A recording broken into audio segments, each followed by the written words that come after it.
Hey everybody, and welcome to another episode of Cruising Israel. I'm your host, Natalie. And I'm Max. This week, Max, I decided we're going to open up the show with a fun, exhilarating, thrilling activity. Cool, what you got going? We haven't done those in a while. It's been a while. In Jerusalem, there's a ropes course, there's rock climbing, all these cool things where you can see the beautiful sights of Jerusalem from a high angle. Sounds interesting. Yeah, it's really cool. And not only are we going to do these exhilarating activities, but it's located on a preserved site where a significant battle took place. But we'll learn all about that once we get there. Great, let's do it. Let's go.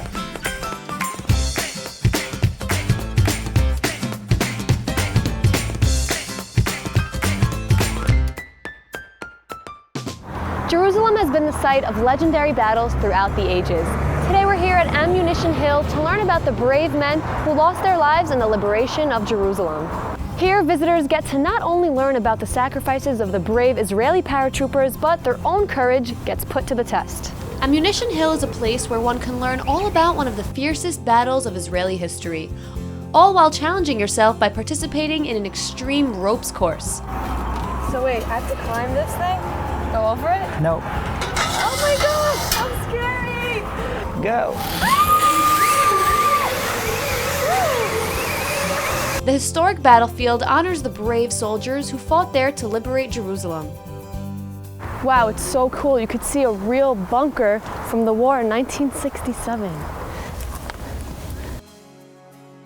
This is a site where a very historic and significant battle took place, right? Yes, 50 years ago. Against the toughest warriors of the Jordanian front collided our paratroopers. They were all reservists. They were all civilians 2 weeks before. It's the carpenters, the grocery shop owners, the fathers, the proud fathers like my father was. He was 32, he was a carpenter. He was recruited 2 weeks before. Alon was just a baby when his father got recruited into the army. Today's SMSs are the postcards they used to send. And he wrote to me a postcard. Alon Chick, I could not say anything, we have to go to war. Be a man and take care of your mother. And to my mother, he wrote in the same postcard, Meidele, be brave, we come back alive and victorious. We received this postcard 4 days after he died. So this was the last farewell for my father. He was died practically 56 meters from the place I'm working on a daily basis. Oh my goodness. Today the place serves as a museum and shares the courageous stories to many groups that visit of one of the most important battles in Israeli history. How does the thrilling activities here, the ropes course and the zip lining, how does that connect to the history of the battle? It's not only about death and sacrifice. It's not only about bravery. It's about other values. And then we decided to try to use the infrastructure in many creative ways. When they talk about bravery and camaraderie in the trenches, we're using zipline and we're using a rope course so that they will understand what we are talking about.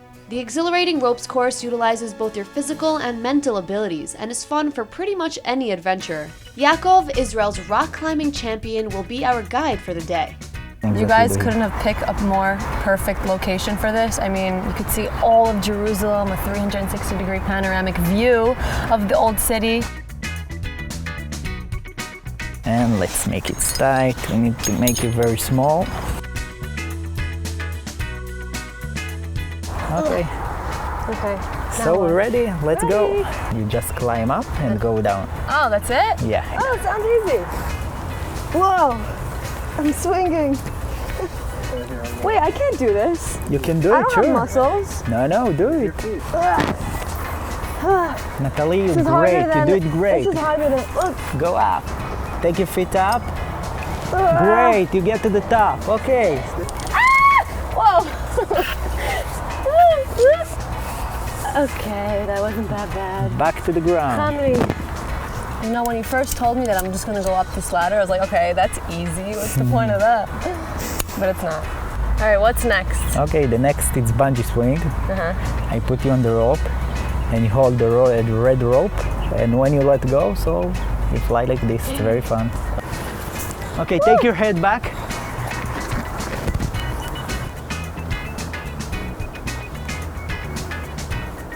Two hands in the air, don't touch anything.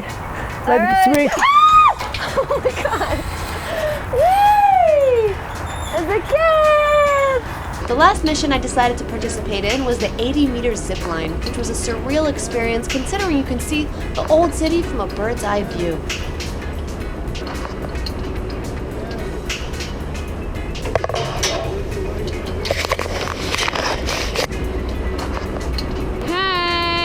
coming.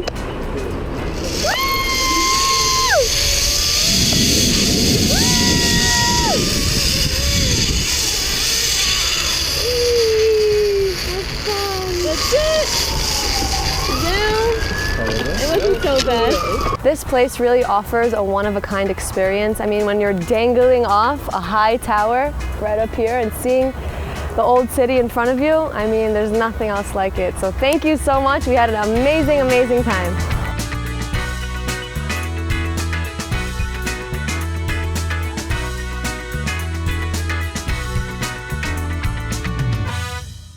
Max, you know that they say a diamond is a girl's best friend, right? I've heard that before. So could you guess the next item?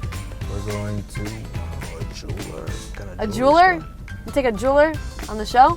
I don't know, we've done it before. Well, in Ramat Gan, 5-minute drive from Tel Aviv, there is the biggest diamond exchange district in the world. Oh, yeah, it's Lots cool. of cool things I've heard going about on it, there. never seen it.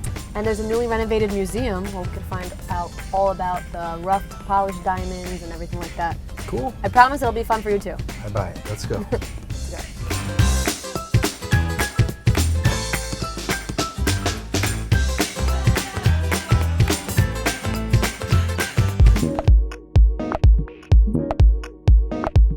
Today we're going to get an exclusive look at one of the world's largest diamond trading complexes in the world.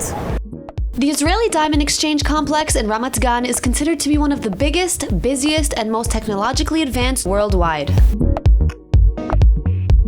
All aspects of the diamond business, including importing and exporting of rough and polished diamonds, take place here. After all, Israel is one of the diamond world's leading centers for both trade and manufacturing of polished diamonds.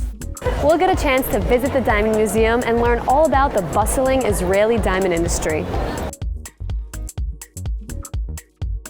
So this is the place in Israel to get all of the information you need about the fascinating stone, the diamond. Exactly. Whether it's from Israel or around the world, what are we expected to see here at the museum? The museum is actually the showcase of the Israeli diamond industry, but it tells the story of the entire diamond, from formation, mining system, the manufacturing process, and trading. So it's time to learn about the fascinating multi-billion-dollar industry. So we will start from the beginning. Okay. So let's go how rough diamond looks like and how they are formed in nature and where we can find diamond worldwide. So the story starts deep down the layers of the ground. Diamond is a pure carbon that crystallizes deep down the layers of the ground in very high pressure and temperature. The diamonds rise to Earth's surface in different types of rock, mainly kimberlite. Wow. So here you can see rough diamond and the kimberlite rock. But when the diamonds came up, we already do not need the kimberlite rock. We need to crush it. But still diamonds is not being harmed because it is the hardest mineral in nature. So is it true that the only way to crush a diamond is with another diamond? Yes, during the manufacturing process, which I'll show you later on, we will see that only a diamond can cut a diamond or a diamond powder or the technique of laser. If I were to pass by something like this on the street, no one would know what it's worth and how rare it is. Right, because it is not shining as it will be after being polished. And it doesn't have the symmetry and proportion of a polished diamond. Which diamond is the most valuable and rare? The transparent are the rarest, and when we go on the scale to yellowish and brownish color, it's less rare. Israel specializes in the big rough diamonds from 1 carat and up, while other countries focus on the smaller ones. There are different mining locations worldwide. Today the main rough producer is Russia. Really? Yes. Russia has the most diamonds. Yes, then we go back to Africa, great, and then Canada. And they get imported to Israel, and here's where they're other cutting polished. centers to be polished. The annual export of net polished diamonds from Israel worldwide is valued at $4.6 billion. After the diamond is unearthed, what happens next? So actually we start with the manufacturing process, and we have 5 different stages from rough to polish. The journey of a diamond from rough to polish includes removing all of its impurities. The polishing takes place here. In Israel, we have, as I told you, polishing of high diamond, high quality and big size of diamond. But here we come back to 50, 60 years ago. You can see how polishing was done at that time. This is the polishing wheel, and what you hold is exactly what we needed in order to cover the polishing wheel with diamond powder. The polishing wheel, lined with diamond dust, is rotated at a high speed, which forms the smooth and reflective facets of the diamond. This process needs to be done really carefully, as each move can affect the outcome of the diamond. We put the low quality diamonds Wow, over this here. is heavy. It's heavy. Can't even pick We it up. crushed it. One diamond actually crushed another. It's like grinding coffee beans. Yes. Why don't we go to more modern ways of... Okay, so let's move to a modern polishing table. So here you can see how we polish diamond today. There is the polisher who holds this instrument. It is called a tang, and this part is the dop. The dop is mechanical. The diamond powder is inlaid in the scale. The main tool is this small loop. It's a 10-time magnifying loop, and each time the polisher creates an angles or a facet, you need to look at the diamond like this. As you can see, there is a difference in the size of the grains. Right, this one is a more fine powder. Yes, and this is more rough because for every application we need different size of grains. The end of the tour, which happens to be my favorite part, features an exhibition of polished diamonds on display. It's time for us to see how the polished diamond that we saw in the last section are set in beautiful pieces of jewelry.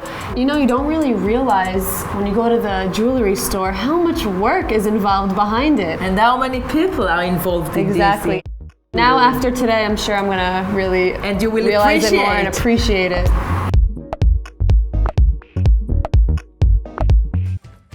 Natalie, we've done a lot of different restaurants here in Tel Aviv. There's so many options because people really like to have choice when it comes to food here. I think it's very important to include food in a cultural show like ours. What about a place that has Thai food? I love Thai food. It's one of my about top maybe- 3 cuisines, my favorite. What about Chinese food? Okay. What if they even squeeze another one in there? How about that?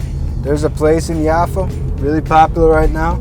People are going to eat dinner. They got Asian food that's a fusion of a few different places. It should be really Yummy! cool. You spoke enough. Take me there. Let's do it.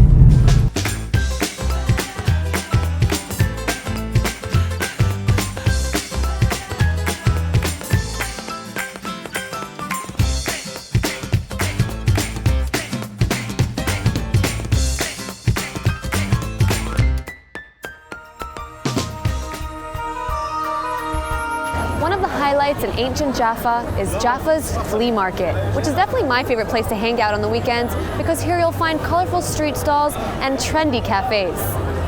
Along the charming alleyways of Jaffa, you'll find unique antiques and one-of-a-kind items.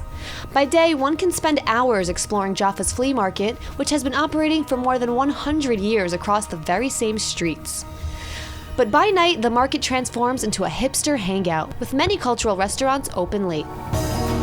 Today we're going to go visit a restaurant that fuses the cuisines of 3 different countries. Let's go check out Restaurant Asia. Cheers. Cheers. Good. Restaurant Asia serves the delicious Asian flavors that have become so popular among the Israelis. Here you'll find delicious options from the Chinese, Thai, and Vietnamese kitchen, all combined giving you the very best flavors of each cuisine. Most of the dishes are Southeast Asian street food that was brought to Jaffa and was then adapted to be served in a restaurant. People love Asian food. People like go to Thailand, people like to travel, people like the flavors, the spiciness. Especially here in Israel, we like big flavors. And everything is made fresh, on the spot, using their own unique ingredients, including the drinks. You're drinking our special lavender lemonade. Okay. We make the lavender syrup here. And I'm drinking the Thai tea, cold tea. Lots of spices, coconut cream. So you won't find the typical soft drinks here. So you guys really invested in designing this menu Yeah. to make it as authentic as possible. Yeah. All right, I'm excited to try the food. Tell me what is in front of us. What are we making? So today we're going to make the phoenix fish, the dish that everyone talks about in the city. People are coming here for the phoenix fish. It's a trout fish. It's a fish from Israel, a fish that usually no one uses. No bones. So you're incorporating Israeli ingredients, local ingredients. We need to support the country. Yeah, I agree. We put some tapioca flour on it. Tapioca flour means that it has no gluten, that it takes all the liquids out of the fish. And then just press it so it won't fold. In the meantime, we're going to make the salad. In here we have ginger, we have lemongrass, we have kaffir lime, red chili, garlic, shallots. I'm going to put some lime inside. And then we put the sauce. It's a tamarind fish sauce and palm sugar caramel sauce. Now, the ingredients are imported? We used to import the kaffir lime. A year ago, you couldn't get it in Israel. But besides that, everything is from here. We have everything in Israel. We have lime throughout all the year. Israel is a place that has all different types of cuisine. Yeah. Israel is It's a very strong country in, very in diverse. food. Yeah. I'm going to put a little bit of coriander and a little bit of mint on the plate. The restaurant even brought traditional wooden plates from Asia for an even more authentic dining experience. It's crispy, it's golden, looks amazing. Most of the oil got out already because I put it like this, and you see. Yeah, it looks already it looks dry. Yeah, and the paper is also dry. That's how you're supposed to cook the fish. Yum! And this is it. What a beauty! Can't wait to eat it. Asia's owners also run the restaurant next door called Jaffa, another popular spot here among the locals. So the dish here, we get 4 leaves. This is a special leaf, it's called batter leaf. Usually we don't grow it in Israel, but the last year they started to grow it here also. It smells like nothing, but I'm sure the taste is...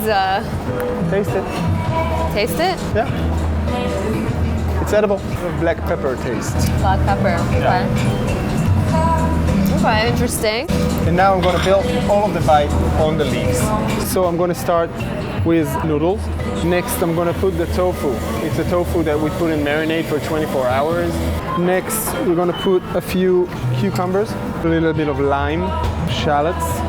This is our vegan chili jam. It's a very spicy jam, but still a little bit of sweet. I feel like the sauce is what brings this whole dish together. Yeah. Fried shallots. And last but not least, peanuts. Okay, so this you said we have to eat in one bite.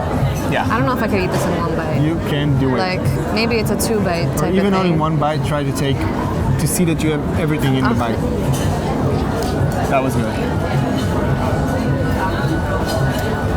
Wow. Hold on. Let me process. There's a lot to process Wow. because of the freshness of the lime and the spiciness of the chili. And He's doing my job for me. Yeah. I know the dish, you know. Oh, and only now I'm feeling that it's a little Spiciness, spicy, but yeah. like the perfect amount of spicy, you know?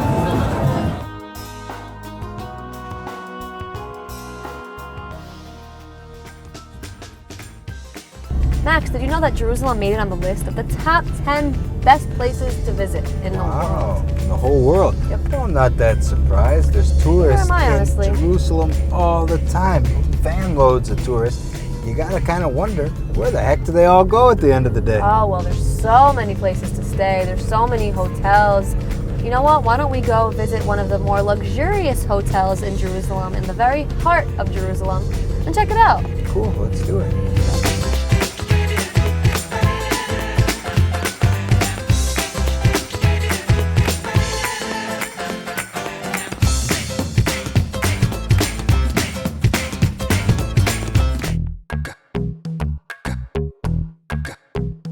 Visitors from all over the world come here to Israel's capital, Jerusalem, so there's no shortage of hotels to choose from, ranging from some of the more luxurious ones to boutique hotels on a budget. Today we decided to check out one of the more prestigious hotels in town, the David Citadel Hotel. Guests here can expect high-end luxury accommodations, but what makes this hotel especially appealing to tourists is its location. The uniqueness of the David Citadel Hotel is its location. Majority of our 385 rooms face the old city. Situated in a place that combines the historic and modern Jerusalem, visitors have the Holy City's top attractions at their fingertips. First of all, I have to say the view from here on the terrace is just magnificent. I mean, you could see the old city, and I understand that everything is very close to the hotel. The main attractions of Jerusalem is very close. Sure. You have 4,000 years of history in front of you. Yeah, wow. The most spiritual city in the world, home to 3 religions, Catholicism, Judaism, and the Muslims. Tell us what we could see from here on the terrace. The walls of the old city, you can see David's Tower, you can see the Church of the Annunciation, you can see Mount Zion in the furthest background. World-renowned architect Moshe Safdie designed this gem in the heart of Jerusalem and is also part of the Mamila complex. The Mamila area was, up until 1967, a sort of a bit of a no man's land. So it was mainly very low-class residential with a lot of small sweatshops and factories. The late Teddy Kollek, which was Jerusalem's mayor at the time, decided to turn the place around into a prime tourist residential area. The hotel is also home to a world-class restaurant, Restaurant Scala, which specializes in Yerushalmi cuisine. The new concept is be fine food, local ingredients, that's very important. And the most important, that has to be not sophisticated. Not sophisticated? No. At Restaurant Scala, they like the food to be simple, humble, but with the highest of quality ingredients. The coral grill exists almost 3,000 years. We have the best oven, the best plancha, the best equipment. Still, we use the coral grill because you can't get the taste in any place. So did you design the menu? Yes. You created the menu? Yeah. We've seen all the people, all the tourists that's coming. They want to eat the Jerusalem food. Yeah, you gotta have the Jerusalem food. Yeah. We're making a mashia salad. It's a pepper salad. Peppers, sweet, and very, very spicy. Oh no. You don't eat spicy? I eat spicy, but not very, very spicy. Okay. Avi was always a fan of Jerusalem's cuisine and learned most of what he knows from his home. This is our version to the Me'orav Yerushalmi. That's typical. The Jerusalem mix, yeah, you see that in a lot of restaurants. This is called Ras El Chanot. Ras El Chanot is Jerusalem mixed spices. The Jerusalem spice is extremely flavorful and made with 8 different spices. We add the spleen and the chicken heart.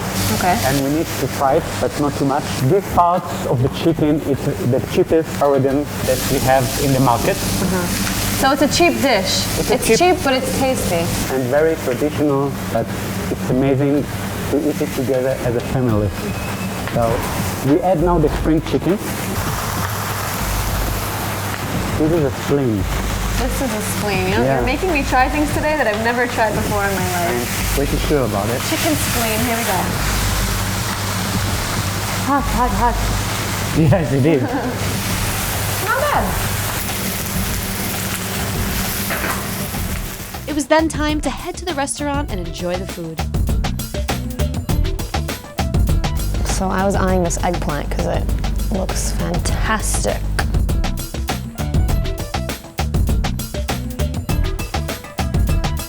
So for anyone looking for a home away from home while visiting Jerusalem, the David Citadel Hotel makes it happen in a luxurious style.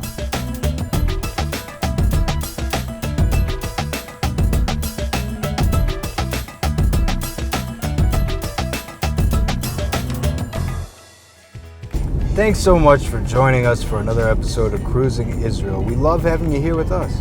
And don't forget to catch us next time as we cruise the country and show you the best Israel has to offer. Bye.